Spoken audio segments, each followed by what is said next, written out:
The insect digestive system, mechanism of digestion. Digestion പ്രോസസ്സിനെ കുറിച്ച് ഇൻസെക്ട്സിൽ അത് എങ്ങനെയാണ് നടക്കുന്നത് എന്നതിനെ കുറിച്ച് വളരെ ഡീറ്റെയിൽഡ് ആയിട്ട് ഡിസ്കസ് ചെയ്യുന്ന ഒരു കോണ്ടസ്റ്റ് ആണ് മെക്കാനിസം ഓഫ് ഡൈജഷൻ എന്ന് പറയുന്നത്. ഡൈജഷൻ പ്രോസസ്സ് ഒരു മൾട്ടി ഫേസ് പ്രോസസ്സാണ്. ഇതിന് 3 സ്റ്റെപ്പുകൾ അല്ലെങ്കിൽ ഫേസസ് ആണ് ഉള്ളത്. Food transport, then digestion process itself, then absorption. Food transport എന്ന് പറയുന്നത് ബക്കൽ ക്യാവിറ്റി അല്ലെങ്കിൽ മൗത്തിൽ നിന്ന് അലിമെൻ്ററി കനാലിൻ്റെ ഡിഫറെൻറ്റ് പോർഷൻസിലേക്ക് പെരിസ്റ്റാൾട്ടിക് മൂവ്മെൻറ്റിൻ്റെ ഫലമായിട്ട് ഫുഡ് മെറ്റീരിയൽസ് ട്രാവൽ ചെയ്യുന്ന പ്രോസസ്സാണ് ഫുഡ് ട്രാൻസ്പോർട്ട് എന്ന് പറയുന്നത്. ദെൻ ഡൈജഷൻ എന്ന് പറയുന്നത് ഫുഡ് മെറ്റീരിയൽസിനകത്തുള്ള കോംപ്ലക്സ് ആയിട്ടുള്ള കെമിക്കൽ സബ്സ്റ്റൻസിനെ എൻസൈമാറ്റിക് കെമിക്കൽ റിയാക്ഷൻസിൻ്റെ ഫലമായിട്ട് സിംപ്ലിഫൈ ചെയ്യുന്ന പ്രോസസ്സാണ്. അങ്ങനെ സിംപ്ലിഫൈ ചെയ്യുന്ന മറ്റീരിയൽസ്, അതിൻ്റെ പ്രോഡക്ട്സ്, ആ പ്രോഡക്ട്സിനെ അലിമെൻ്ററി കനാലിൻ്റെ ലൈനിങ്ങിലൂടെ അകത്തേക്ക് എടുത്ത് ഹീമോ ലിംഫിലേക്ക് ട്രാൻസ്ഫർ ചെയ്യുന്ന പ്രോസസ്സാണ് അബ്സോർഷൻ എന്ന് പറയുന്നത്. അപ്പോൾ ഇത് മൂന്നുമാണ് different phases of digestion: food transport, digestion, then absorption. ഓരോന്നിനെക്കുറിച്ചും നമുക്ക് എക്സ്പ്ലനേഷൻ കൊടുക്കാം. ആദ്യത്തേതാണ് ഫുഡ് ട്രാൻസ്പോർട്ട്. നേരത്തെ തന്നെ പറഞ്ഞു, ബക്കൽ ക്യാവിറ്റി അല്ലെങ്കിൽ പ്രീ ഓറൽ ക്യാവിറ്റിയിൽ നിന്ന് ഫുഡ് ഡൈജസ്റ്റീവ് ട്രാക്റ്റിൻ്റെ ആൻറ്റീരിയോ പോസ്റ്റീരിയർ ഡയറക്ഷനിൽ മൂവ് ചെയ്യുന്നത് വളരെ ഒരു ഓർഡർലി റെഗുലേറ്റഡ് ആയിട്ടുള്ള ഒരു മാനറിലാണ്, ഒരു രീതിയിലാണ്. അപ്പോൾ അതിനെ കൺട്രോൾ ചെയ്യാൻ വേണ്ടിയിട്ട് സ്പെസിഫിക് ആയിട്ടുള്ള നെർവ് സെൻറ്റേഴ്സ് ഒക്കെ ഉണ്ട്. ഫുഡ് ട്രാൻസ്പോർട്ട് എന്ന് പറയുന്ന മെക്കാനിസത്തെ കൺട്രോൾ ചെയ്യുന്നത് ഗട്ട് മസിൽസിൻ്റെ റിതമിക് ആയിട്ടുള്ള കോൺട്രാക്ഷനും റിലാക്സേഷനുമാണ്. അതായത് അവിടെ സർക്കുലർ മസിൽസും ലോഞ്ചിറ്റ്യൂഡിനൽ മസിൽസും ഒക്കെ ഉണ്ട്. അവ കോൺട്രാക്ട് ചെയ്യുന്നതിൻ്റെയും റിലാക്സ് ചെയ്യുന്നതിൻ്റെയും ഫലമായിട്ടാണ് ഫുഡ് ട്രാൻസ്പോർട്ട് നടക്കുന്നത്. അതായത് പെരിസ്റ്റാൾസിസ്, ആൻറ്റി പെരിസ്റ്റാൾസിസ് എന്നൊക്കെയാണ് ഇങ്ങനെയുള്ള റിതമിക് ആയിട്ടുള്ള വൺ വേ ഡയറക്ഷനിലുള്ള മൂവ്മെൻറ്റിന് പറയുന്നത്. അപ്പോൾ പെരിസ്റ്റാൾട്ടിക് മൂവ്മെൻറ്റ് ഇനീഷ്യേറ്റഡ് ആകാനുള്ള കാരണം ഗട്ട് മസിൽസിലുള്ള ഗട്ട് വോളിലുള്ള മസിൽസാണ്. As soon as the food is ingested, the peristaltic movement starts. അപ്പോൾ ഫുഡ് ബക്കൽ ക്യാവിറ്റിയിൽ എത്തുമ്പോൾ തന്നെ അല്ലെങ്കിൽ പ്രീ ഓറൽ ക്യാവിറ്റിയിൽ എത്തുമ്പോൾ തന്നെ ഈ അലിമെൻ്ററി കനാലിൻ്റെ ഇനീഷ്യൽ സ്റ്റേജസിലെല്ലാം അല്ലെങ്കിൽ ഇനീഷ്യൽ പോർഷൻസിലെല്ലാം പെരിസ്റ്റാൾട്ടിക് മൂവ്മെൻറ്റ്സ് ഇനീഷ്യേറ്റഡ് ആകും. അപ്പോൾ ഇതിനെ കൺട്രോൾ ചെയ്യാൻ വേണ്ടിയിട്ട് സ്പെസിഫിക് ആയിട്ടുള്ള നെർവ് സെൻറ്റേഴ്സ് ഒക്കെ ഉണ്ട്. അങ്ങനെ ഫുഡ് അലിമെൻ്ററി കനാലിൻ്റെ ആദ്യത്തെ പോർഷൻസ് ഒക്കെ ട്രാവൽ ചെയ്ത് ക്രോപ്പ് ഒക്കെ കഴിഞ്ഞ് ഗിസാർഡ് എന്ന് പറയുന്ന ആ പർട്ടിക്കുലർ പോർഷനിലെത്തും. ഗിസാർഡിൻ്റെ ഫംഗ്ഷൻ അറിയാം. ഫുഡ് മെറ്റീരിയൽസിനെ ഗ്രൈൻഡ് ചെയ്യാൻ വേണ്ടിയിട്ട്, ചെറിയ പാർട്ടിക്കിൾസ് ആയിട്ട് കൺവേർട്ട് ചെയ്യാൻ വേണ്ടിയിട്ടുള്ള ഒരു പർട്ടിക്കുലർ പോർഷനാണ് ഗിസാർഡ് എന്ന് പറയുന്നത്. ഗിസാർഡിലുള്ള മസിൽസിൻ്റെ കോൺട്രാക്ഷൻ്റെ ഫലമായിട്ടാണ് ഹെവി ആയിട്ടുള്ള ഫുഡ് അല്ലെങ്കിൽ വലിയ പീസുകളായിട്ടിരിക്കുന്ന ഫുഡ് ചെറിയ ഫൈൻ പാർട്ടിക്കിൾസ് ആയിട്ട് കൺവേർട്ടഡ് ആകുന്നത്. അങ്ങനെ കൺവേർട്ടഡ് ആകുന്ന ഗ്രൈൻഡഡ് ആയിട്ടുള്ള ഫുഡ് മെറ്റീരിയൽസ് പിന്നീട് ഗിസാർഡിലുള്ള മസിൽസ് റിലാക്സ് ചെയ്യുന്നതിൻ്റെ ഫലമായിട്ട് കാർഡിയാക് വാൽവ് എന്ന് പറയുന്ന മിഡ്ഗട്ടിൻ്റെ വാൽവ് ഓപ്പൺ ആകുകയും ആ വാൽവിലൂടെ അവ മൂവ് ചെയ്ത് മിഡ്ഗട്ടിൽ എത്തിച്ചേരുകയും ചെയ്യും. ഇനി ഡൈജഷൻ്റെ ഏറ്റവും ഇമ്പോർട്ടൻ്റ് ആയിട്ടുള്ള സ്റ്റേജ്, അതായത് ഒറിജിനലായിട്ട് ഈ കോംപ്ലക്സ് ആയിട്ടുള്ള ഫുഡ് മെറ്റീരിയൽസിനെ സിംപ്ലിഫൈ ചെയ്യുന്ന പ്രോസസ്സ് നടക്കുന്നത് ഈ ഗട്ടിൽ വെച്ചിട്ടാണ്, മിഡ്ഗട്ടിൽ വെച്ചിട്ടാണ്. അപ്പോൾ മിഡ്ഗട്ട് എപ്പിത്തീലിയം പ്രൊഡ്യൂസ് ചെയ്യുന്ന ഗട്ട് എൻസൈംസ്, ആ എൻസൈംസുമായിട്ട് ഫുഡ് മെറ്റീരിയൽസ് മിക്സ്ഡ് ആവും, അത് സിംപ്ലിഫൈഡ് ആവും. ഇനി നമുക്ക് ഡൈജഷൻ അതായത് ഈ ഡൈജസ്റ്റീവ് എൻസൈംസിൻ്റെ ആക്ഷൻ്റെ ഫലമായിട്ട് ഫുഡ് പാർട്ടിക്കിൾസ് സിംപ്ലിഫൈ ചെയ്യുന്ന ആ പ്രോസസ്സിനെ കുറിച്ച് ഡീറ്റെയിൽഡ് ആയിട്ട് മനസ്സിലാക്കി എടുക്കാം. In some insects extracellular digestion occurs in the crop due to the enzymes of the salivary glands and midgut. അപ്പോൾ ചിലതിനകത്ത് ഈ ഡൈജഷൻ പ്രോസസ്സ്, കോംപ്ലക്സ് ആയിട്ടുള്ള ഫുഡ് മെറ്റീരിയൽസിനെ സിംപ്ലിഫൈ ചെയ്യുന്ന എൻസൈമാറ്റിക് റിയാക്ഷൻസ് ക്രോപ്പിൽ വെച്ച് തന്നെ നടക്കും. അതിനുള്ള കാരണം സലൈവറി ഗ്ലാൻഡ്സ് ചിലപ്പോൾ ഡൈജസ്റ്റീവ് എൻസൈംസിനെ പ്രൊവൈഡ് ചെയ്യുന്നത് കൊണ്ടായിരിക്കാം, അല്ലെങ്കിൽ മിഡ്ഗട്ട് പ്രൊഡ്യൂസ് ചെയ്യുന്ന ഡൈജസ്റ്റീവ് എൻസൈംസ് ആ ക്രോപ്പിലേക്ക് അതിൻ്റെ ആക്ഷൻസ് കണ്ടിന്യൂ ചെയ്യുന്നതുകൊണ്ട് ആയിരിക്കാം. The midgut epithelium secretes various types of enzymes, digestive enzymes, carbohydrates, proteases, lipases ഇതുപോലുള്ള പല കാറ്റഗറി എൻസൈംസിനെ സെക്രീറ്റ് ചെയ്യും. Then digestion of cellulose. അപ്പോൾ അത് നടക്കണമെങ്കിൽ, അതായത് വുഡ് ഈറ്റിംഗ് ഇൻസെക്ട്സിലൊക്കെ ആണെങ്കിൽ അത് നടക്കണമെങ്കിൽ, സെല്ലുലോസിൻ്റെ ഡൈജഷൻ നടക്കണമെങ്കിൽ സെല്ലുലേസ് എന്ന് പറയുന്ന ഒരു എൻസൈം ഉണ്ടായിരിക്കണം. അപ്പോൾ അത് മിക്കവാറും വുഡ് ഈറ്റിംഗ് ഇൻസെക്ട്സിൻ്റെ ഗട്ടിൽ ഉണ്ടായിരിക്കും. ചില കാറ്റഗറി കംപ്ലീറ്റ് ആയിട്ട് ഈ സെല്ലുലോസ് ഡൈജഷന് വേണ്ടിയിട്ട് സെല്ലുലൈസ് എന്ന് പറയുന്ന ആ എൻസൈമിനെ അല്ല ഡിപ്പെൻഡ് ചെയ്യുന്നത്, അതിന് പകരമായിട്ട് ഗട്ടിനകത്തുള്ള മൈക്രോബ്സിനെ ഡിപ്പെൻഡ് ചെയ്തിട്ടാണ്, അല്ലെങ്കിൽ മൈക്രോബ്സ് ആണ് ഡൈജഷൻ പ്രോസസ്സ്, സെല്ലുലോസിൻ്റെ ഡൈജഷൻ പ്രോസസ്സ് ക്യാരി ഔട്ട് ചെയ്യുന്നത്. അപ്പോൾ അത് സെപ്പറേറ്റ് ആയിട്ട് ഒരു കോണ്ടക്സ്റ്റിൽ പറയുന്നുണ്ട്, സെല്ലുലോസ് ഡൈജഷൻ. ഡൈജസ്റ്റീവ് എൻസൈംസ്, ഡൈജഷനെ ഹെൽപ്പ് ചെയ്യുന്ന എൻസൈംസ് ഏതൊക്കെ കാറ്റഗറീസ് ആണ്, അവയുടെ ഫങ്ഷൻസ്, അതുപോലുള്ള കാര്യങ്ങളൊക്കെ നമുക്കൊന്ന് അനലൈസ് ചെയ്യാം. Insects are adapted to wide range of diets. അതായത് അവ പലതരത്തിലുള്ള ഡയറ്റാണ് ഫോളോ ചെയ്യുന്നത്. അതായത് vegetable materials, then animal materials, blood, keratin, collagen, ഇതുപോലുള്ള സബ്സ്റ്റൻസിനെ എല്ലാം ഇവയ്ക്ക് കൺസ്യൂം ചെയ്യാൻ പറ്റും. പലതരത്തിലുള്ള ഇൻസെക്ട്സ് ഇങ്ങനെ ഡൈവേഴ്സ് ആയിട്ടുള്ള ഫുഡ് ഹാബിറ്റ്സ് ആണ് ഫോളോ ചെയ്യുന്നത്. അപ്പോൾ അതിനനുസരിച്ചിട്ടുള്ള ഡൈജസ്റ്റീവ് എൻസൈംസ് അവയുടെ ഗട്ടിൽ കാണും. Most of the vertebrate enzymes are present in the gut of insects. All enzymes catalyse the hydrolytic cleavage of carbon oxygen bonds. അപ്പോൾ എല്ലാ എൻസൈംസും ബേസിക്കായിട്ട് ചെയ്യുന്ന മെക്കാനിസം സെയിം തന്നെയാണ്. കെമിക്കൽ സബ്സ്റ്റൻസിനകത്തുള്ള കാർബൺ ഓക്സിജൻ ആ ബോണ്ടിനെയാണ് ഇത് ബ്രേക്ക് ചെയ്യുന്നത്. അപ്പോൾ മേജർ എൻസൈംസ് നമുക്ക് ഏതൊക്കെയാണെന്ന് നോക്കാം. പ്രോട്ടിയേസസ്, ആ പേര് പറയുന്ന പോലെ തന്നെ ആ പ്രോട്ടീൻ്റെ ബ്രേക്ക് ഡൗൺ ആണ് ഈ പർട്ടിക്കുലർ എൻസൈംസ് ക്യാരി ഔട്ട് ചെയ്യുന്നത്. രണ്ട് കാറ്റഗറിയാണുള്ളത്, endopeptidases and exopeptidases. Amino ആസിഡ്സിൻ്റെ ഒരു പോളിമറാണ് പ്രോട്ടീൻസ് എന്ന് പറയുന്നത്. അമിനോ ആസിഡ്സ് പരസ്പരം ബന്ധിക്കപ്പെട്ടിരിക്കുന്നത് പെപ്റ്റൈഡ് ബോൺസ് എന്ന് പറയുന്ന സ്പെസിഫിക് ആയിട്ടുള്ള ബോൺസ് വഴിയാണ്. ആ ഇൻറ്റേർണൽ ആയിട്ട് ഒരു പ്രോട്ടീനിൻ്റെ പെപ്റ്റൈഡ് ബോൺസിനെ ക്ലീവ് ചെയ്യാൻ കേപ്പബിലിറ്റി ഉള്ള പെപ്റ്റിഡേസസ് ആണ് എൻഡോ പെപ്റ്റിഡേസസ്. ഇനി ടെർമിനൽ ആയിട്ടുള്ള അമിനോ ആസിഡ്സ് ലിങ്ക് ചെയ്തിരിക്കുന്ന ആ പെപ്റ്റൈഡ് ബോണ്ടിനെ ബ്രേക്ക് ചെയ്ത് അവയെ റിമൂവ് ചെയ്യുന്ന പ്രോട്ടിയേസസ് ആണ് എക്സോ പെപ്റ്റിഡേസസ്.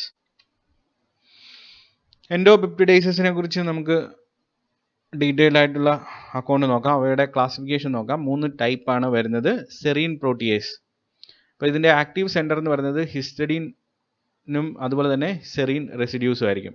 ഇതിൻ്റെ എക്സാമ്പിളാണ് ട്രിപ്സിൻ. കോമൺ ആയിട്ട് ആ വെർട്ടിബ്രേറ്റിലും ഒക്കെ കാണുന്ന ഒരു എൻഡോ പെപ്റ്റിഡേസ് ആണ് ട്രിപ്സിൻ എന്ന് പറയുന്നത്. ഇനി അടുത്ത കാറ്റഗറിയാണ് SH പ്രോട്ടിയേസ്. ആക്റ്റീവ് സെൻറ്റർ എന്ന് പറയുന്നത് സിസ്റ്റീൻ ആണ്. സിസ്റ്റീൻ എന്ന് പറയുന്ന അമിനോ ആസിഡ് ഉള്ള ഒരു ആക്റ്റീവ് സെൻറ്റർ ആണ് SH പ്രോട്ടിയേസിന് ഉള്ളത്. ഇതിൻ്റെ എക്സാമ്പിളാണ് കത്തപ്സിൻ എന്ന് പറയുന്ന ഒരു പ്രോട്ടിയേസ്. ഇത് ഹിമറ്റോഫാഗസ് ഹെമിപ്റ്റിറൻസ്, അതായത് ബ്ലഡ് സക്കിംഗ് ആയിട്ടുള്ള ഇൻസെക്ട്സിൽ ബ്ലഡിൻ്റെ ഡൈജഷൻ, ബ്ലഡ് എന്ന് പറയുന്നത് പ്രോട്ടീൻ ആണല്ലോ, അപ്പോൾ അതിൻ്റെ ഡൈജഷന് വേണ്ടിയിട്ട് ഡെഡിക്കേറ്റഡ് ആയിട്ടുള്ള ഒരു എൻസൈമാണ് SH പ്രോട്ടിയേസ് ആണ് കത്തപ്സിൻ എന്ന് പറയുന്നത്. കാർബോക്സിൽ പ്രോട്ടിയേസസ് എന്ന് പറയുന്ന വേറൊരു കാറ്റഗറി ഉണ്ട്. ഇവയ്ക്ക് ഒരു അസിഡിക് റെസിഡ്യൂ ഉണ്ടായിരിക്കും ഫോർ കാറ്റലിസിസ്, അതായത് ഇവയുടെ ആ എൻസൈമാറ്റിക് ആക്ടിവിറ്റി എന്ന് പറയുന്നത് അസിഡിക് റെസിഡ്യൂ ആണ് ക്യാരി ഔട്ട് ചെയ്യുന്നത്. എക്സാമ്പിളാണ് പെപ്സിൻ. ഇതും വെർട്ടിബ്രേറ്റിനകത്ത് ഉള്ള കാറ്റഗറി തന്നെയാണ്. ഇനി അടുത്തതാണ് എക്സോ പെപ്റ്റിഡേസസ്. ഇപ്പോൾ ഈ എക്സോ പെപ്റ്റിഡേസസ് നേരത്തെ തന്നെ പറഞ്ഞു, അവയുടെ ഫംഗ്ഷൻ എന്ന് പറയുന്നത് ടെർമിനൽ ആയിട്ടുള്ള അമിനോ ആസിഡ്സിനെ റിമൂവ് ചെയ്യുക എന്നുള്ളതാണ്. പ്രൈമറി യൂണിറ്റ്സ് ആയിട്ട് മാക്രോ മോളിക്യൂൾസിനെ അവ റെഡ്യൂസ് ചെയ്യും. ഇപ്പോൾ 2 കാറ്റഗറിയാണുള്ളത്, aminopeptidases and metallocarboxylases. പ്രോട്ടീൻസിൻ്റെ ഡൈജഷൻ ആ പ്രോസസ്സിനെ കാണിക്കുന്ന ഒരു സ്കീമാറ്റിക് ആണ്, അല്ലെങ്കിൽ ഒരു ഫ്ലോ ഡയഗ്രമാണ് നിങ്ങളിപ്പോൾ കാണുന്നത്. ട്രിപ്സിൻ പോലെയുള്ള എൻസൈംസ് പ്രോട്ടീൻസിനെ പോളിപെപ്റ്റൈഡ്സ് ആയിട്ട് സിംപ്ലിഫൈ ചെയ്യും. ഇനി കാർബോക്സി അമിനോ പോളിപെപ്റ്റിഡേസ് പോളിപെപ്റ്റൈഡ്സിനെ ഡൈപെപ്റ്റൈഡ്സ് ആയിട്ട് കൺവേർട്ട് ചെയ്യും. ഇനി ഡൈപെപ്റ്റിഡേസ് എന്ന് പറയുന്ന എൻസൈംസ് ഡൈപെപ്റ്റൈഡ്സിനെ അമിനോ ആസിഡ് റെസിഡ്യൂസ് ആയിട്ട് ബ്രേക്ക് ചെയ്യും. കെരാറ്റിൻ എന്ന് പറയുന്നത് ഒരു പ്രോട്ടീനാണ്. അപ്പോൾ കെരാറ്റിനേസ് എന്ന് പറയുന്ന ഒരു പർട്ടിക്കുലർ എൻസൈം ഉണ്ട്. അപ്പോൾ ഇത് wool eating hair eating type ഇൻസെക്ട്സിലാണ് കെരാറ്റിനേസിൻ്റെ ആക്ഷൻ ഉള്ളത്. കെരാറ്റിൻ എന്ന് പറയുന്ന പ്രോട്ടീനെ ബ്രേക്ക് ചെയ്ത് അതിൻ്റെ കറസ്പോണ്ടിങ് ആയിട്ടുള്ള അമിനോ ആസിഡ് റെസിഡ്യൂസ് ആയിട്ട് മാറ്റുന്നതാണ് കെരാറ്റിനേസ്. പിന്നെ കൊളാജിനേസ് എന്ന് പറയുന്ന ഒരു എൻസൈമിൻ്റെ ആക്ഷൻ്റെ ഫലമായിട്ട് കൊളാജൻ ബ്രേക്ക് ഡൗൺ ചെയ്ത് അതിൻ്റെ കറസ്പോണ്ടിങ് ആയിട്ടുള്ള അമിനോ ആസിഡ് റെസിഡ്യൂസ് ആയിട്ട് മാറും. അപ്പോൾ ഈ സ്കീമാറ്റിക് അല്ലെങ്കിൽ ഫ്ലോ ഡയഗ്രാം ഒന്ന് മനസ്സിലാക്കി വെക്കുക, വളരെ ഈസിയാണ്. ഇനി അടുത്ത കാറ്റഗറിയാണ് ലിപ്പേസസ്. അപ്പോൾ ഇവയുടെ ഫംഗ്ഷൻ എന്ന് പറയുന്നത് ആ പേര് പറയുന്ന പോലെ തന്നെ ലിപ്പിഡ്സിനെ ഫാറ്റി ആസിഡ്സും ഗ്ലിസറോളും ഒക്കെ ആയിട്ട് കൺവേർട്ട് ചെയ്യുന്ന അല്ലെങ്കിൽ സിംപ്ലിഫൈ ചെയ്യുന്ന എൻസൈംസ് ആണ് ലിപ്പേസസ് എന്ന് പറയുന്നത്. അപ്പോൾ ഇവ വാട്ടർ സോലുബിൾ ആയിട്ടുള്ള എൻസൈംസ് ആണ്. ഇവയുടെ മെയിൻ ഫംഗ്ഷൻ എന്ന് പറയുന്നത് ട്രൈ അസൈൽ ഗ്ലിസറോൾ അല്ലെങ്കിൽ ട്രൈഗ്ലിസറൈഡിൻ്റെ ബ്രേക്ക് ഡൗൺ ആണ്. ഇൻവെർട്ടിബ്രേറ്റ്സിലും വെർട്ടിബ്രേറ്റ്സിലും ഫാറ്റ് മെയിനായിട്ടും സ്റ്റോർ ചെയ്തിരിച്ചിരിക്കുന്ന ഒരു ഫോമാണ് ട്രൈഗ്ലിസറൈഡ് അല്ലെങ്കിൽ ട്രൈ അസൈൽ ഗ്ലിസറോൾ എന്ന് പറയുന്നത്. ഈ ട്രൈ അസൈൽ ഗ്ലിസറോളിനെ ബ്രേക്ക് ഡൗൺ ചെയ്യാൻ ലിപ്പേസസിന് കേപ്പബിലിറ്റി ഉണ്ട്. Try acyl glycerol are converted into monoacyl glycerol and absorbed in the midgut and transferred to the hemolymph. അപ്പോൾ ട്രൈഅസൈൽ ഗ്ലിസറോൾ മോണോഅസൈൽ ഗ്ലിസറോൾ ആയിട്ട് convert ചെയ്യപ്പെടും by the action of lipases. എന്നിട്ട് midgut ലൂമനിൽ നിന്ന് അത് absorb ചെയ്ത് finally ഹീമോലിംഫിലേക്ക് transfer ചെയ്തിരിക്കും. ഇനി അടുത്ത കാറ്റഗറിയാണ് കാർബോഹൈഡ്രേസസ്. 4 ടൈപ്പാണ് വരുന്നത്. Alpha amylase, alpha glucosidase, beta glucosidase, trehalase.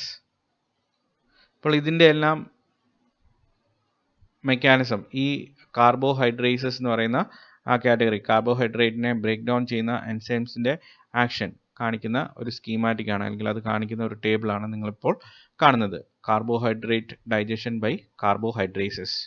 അപ്പോൾ നമുക്ക് ആദ്യത്തെ കാർബോഹൈഡ്രേറ്റ്സ് നോക്കാം, അമിലേസ്. അപ്പോൾ അമിലേസിൻ്റെ സബ്സ്ട്രേറ്റ് എന്ന് പറയുന്നത് സ്റ്റാർച്ച് ആണ്. അത് സ്റ്റാർച്ച് എന്ന് പറയുന്ന ഒരു പോളിസാക്കറൈഡ് ആണ്. അതിനെ മാൾട്ടോസ് എന്ന് പറയുന്ന ഡൈസാക്കറൈഡ് ആയിട്ട് കൺവേർട്ട് ചെയ്യുന്നതാണ് അമിലേസ്. പിന്നെ ഗ്ലൂക്കോജിനേസ് എന്ന് പറയുന്ന ഒരു കാറ്റഗറി ഉണ്ട്. അത് ഗ്ലൈക്കോജനെ മാൾട്ടോസ് എന്ന് പറയുന്ന ഡൈസാക്കറൈഡ് ആയിട്ട് കൺവേർട്ട് ചെയ്യും. Then alpha glucosidase. അപ്പോൾ അത് പല കാറ്റഗറി ഉണ്ട്. മാൾട്ടേസ്, സുക്രേസ്. അപ്പോൾ മാൾട്ടേസ് ചെയ്യുന്നത് മാൾട്ടോസ് എന്ന് പറയുന്ന ഡൈസാക്കറൈഡിനെ ആ ഗ്ലൂക്കോസ് റെസിഡ്യൂസ് ആയിട്ട് കൺവേർട്ട് ചെയ്യും. അപ്പോൾ ഗ്ലൂക്കോസിൻ്റെ ഒരു ഡൈസാക്കറൈഡ് ആണ് മാൾട്ടോസ് എന്ന് പറയുന്നത്. ദെൻ സുക്രേസ്, അത് സുക്രോസിനെ ഗ്ലൂക്കോസും ഫ്രക്ടോസും ആയിട്ട് മാറ്റും. മോണോമിയേഴ്സ് എന്ന് പറയുന്നത് ഗ്ലൂക്കോസും ഫ്രക്ടോസുമാണ്. ദെൻ ബീറ്റ ഗ്ലൂക്കോസിഡേസ്, അത് സെല്ലോബയോസ് എന്ന് പറയുന്ന ഡൈസാക്കറൈഡിനെ ഗ്ലൂക്കോസ് റെസിഡ്യൂസ് ആയിട്ട് കൺവേർട്ട് ചെയ്യും. ഇനി അടുത്താണ് ട്രെഹാലൈസ്. അത് ട്രെഹാലോസിനെ ഗ്ലൂക്കോസ് റെസിഡ്യൂസ് ആയിട്ട് കൺവേർട്ട് ചെയ്യും.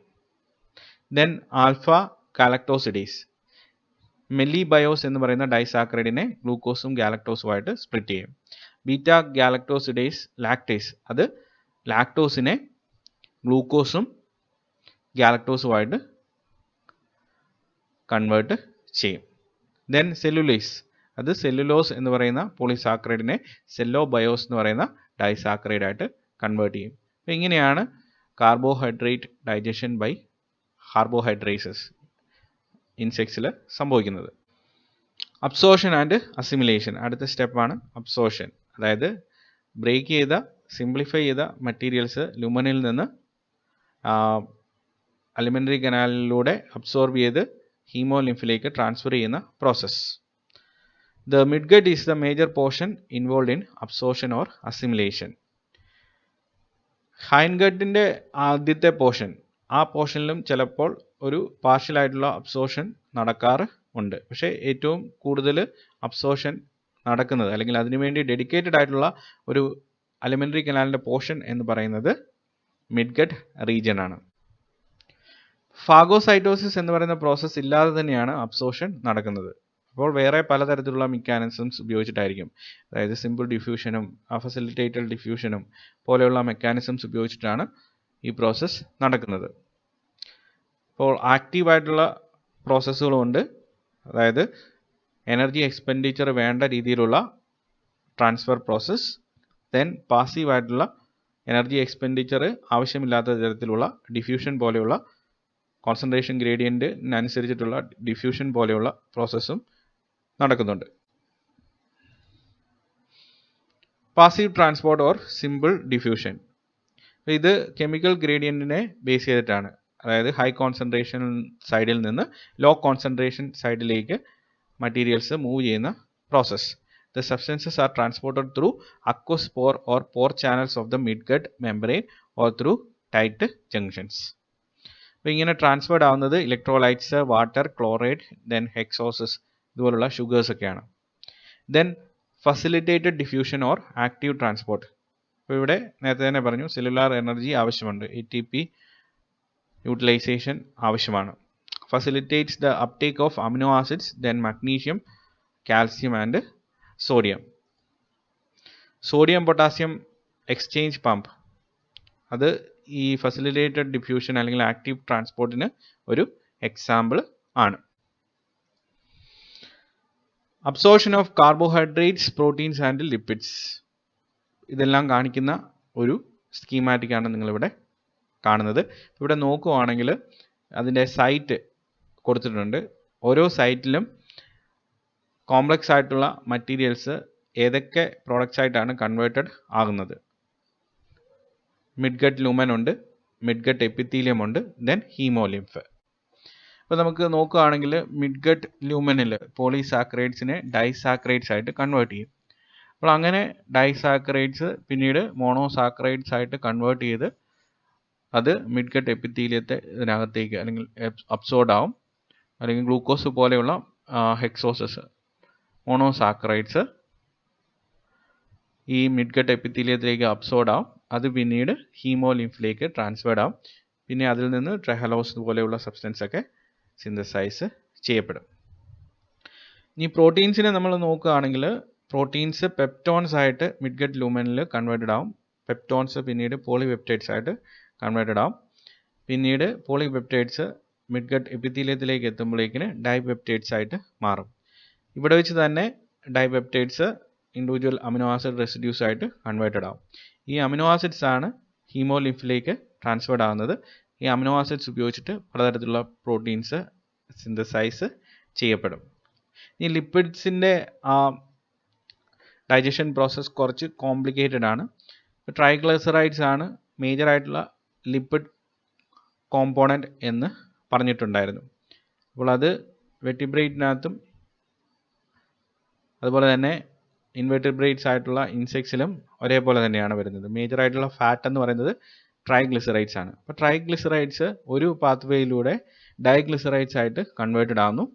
പിന്നീട് അത് മോണോഗ്ലിസറൈഡ്സ് ആയിട്ട് മാറുന്നു. ഇതെല്ലാം മിഡ്ഗട്ട് ലൂമനിലാണ് സംഭവിക്കുന്നത്. ഈ മോണോഗ്ലിസറൈഡ്സ് ഈ മിഡ്ഗട്ട് എപ്പിത്തീലിയത്തിലേക്ക് ട്രാൻസ്പോർട്ടഡ് ആവുന്നു. മോണോഗ്ലിസറൈഡ്സിൽ നിന്ന് ഡൈഗ്ലിസറൈഡ്സ് ഹീമോലിംഫിൽ സിന്തസൈസ്ഡ് ആവുന്നു. ഈ ഡൈഗ്ലിസറൈഡ്സ് പിന്നീട് പ്രോട്ടീൻസുമായിട്ട് ചേർന്ന് ലിപ്പോ പ്രോട്ടീൻസ് ഫോം ചെയ്യുന്നു. ഇനി വേറൊരു പാത്വേയിൽ ട്രൈഗ്ലിസറൈഡ്സ് മിഡ്ഗട്ട് ലൂമനിൽ ഫ്രീ ഫാറ്റി ആസിഡ്സ് ആയിട്ട് കൺവേർട്ടഡ് ആവുന്നു. ഈ ഫ്രീ ഫാറ്റി ആസിഡ്സ് പിന്നീട് ഫാറ്റി അസറ്റൈൽ കോഎൻസൈമേ ആയിട്ട് മിഡ്ഗട്ട് എപ്പിത്തീലിയത്തിലേക്ക് അബ്സോർഡ് ആവുന്നു. അത് ഫോസ്ഫോലിപ്പിഡ്സ് ആയിട്ട് അല്ലെങ്കിൽ കോഞ്ചുഗേറ്റഡ് ഫോമിലേക്ക് വരുന്നു. പ്രോട്ടീൻസുമായിട്ട് ചേർന്ന് ലിപ്പോ പ്രോട്ടീൻ പോലെയുള്ള സബ്സ്റ്റൻസ് ഉണ്ടാവുന്നു. അപ്പോൾ ഇതാണ് കാർബോഹൈഡ്രേറ്റിൻ്റെയും പ്രോട്ടീൻസിൻ്റെയും ലിപ്പിഡ്സിൻ്റെയൊക്കെ അബ്സോർഷൻ പ്രോസസ്സ് ഡിഫറെൻറ്റ് റീജിയൻസ് ഒക്കെ കാണിച്ചിട്ടുള്ള ഒരു സ്കീമാറ്റിക്. വാട്ടർ, ഇനോർഗാനിക് അയോൺസ് ഇതുപോലുള്ള സബ്സ്റ്റൻസുകളുടെ അബ്സോർഷൻ എങ്ങനെയാണ് നടക്കുന്നത് എന്ന് നമുക്കൊന്ന് അനലൈസ് ചെയ്യാം. വാട്ടർ ഏറ്റവും കൂടുതൽ അല്ലെങ്കിൽ ആദ്യമായിട്ട് അബ്സോർബ് ചെയ്യുന്നത് മിഡ്ഗട്ട് റീജിയനിൽ വെച്ചിട്ടാണ്. ഹൈൻഗട്ട് റീജിയനിൽ വെച്ചിട്ടും വാട്ടറിൻ്റെ റീഅബ്സോർഷൻ നടക്കുന്നുണ്ട്. ഇനി ഇനോർഗാനിക് അയോൺസ് നോക്കുകയാണെങ്കിൽ അവ 2 പ്രാവശ്യം അബ്സോർബ് ചെയ്യപ്പെടുന്നുണ്ട്. ഫസ്റ്റ് മിഡ് ഗട്ട് റീജിയണിലും പിന്നീട് ഹൈൻഡ് ഗട്ട് റീജിയണിലും. ഡൈജഷൻ്റെ ലാസ്റ്റ് സ്റ്റെപ്പാണ് ഡിഫിക്കേഷൻ എന്ന് പറയുന്നത്. അതായത് അൺഡൈജസ്റ്റഡ് ആയിട്ടുള്ള ഫുഡ് മെറ്റീരിയൽസ് റിമൂവ് ചെയ്യുന്ന പ്രോസസ്സിന് പറയുന്ന പേരാണ് ഡിഫിക്കേഷൻ. ഹൈൻഡ് ഗട്ട് റീജിയണിൽ വെച്ചിട്ട് വാട്ടർ, സോൾട്ട്സ്, അമിനോ ആസിഡ്സ് അതുപോലെ തന്നെ ചില മെറ്റാബോളൈറ്റ്സിൻ്റെയൊക്കെ റീഅബ്സോർഷൻ നടക്കുന്നുണ്ട്. The fecal matter is discharged by means of peristalsis and the action of the anal muscles. അപ്പോൾ ഇവിടെയും പെരിസ്റ്റാൾസിസ് പോലെയുള്ള പ്രോസസ്സാണ് ഫീക്കൽ മാറ്ററിൻ്റെ റിമൂവലിനെ ഗൈഡ് ചെയ്യുന്നത്.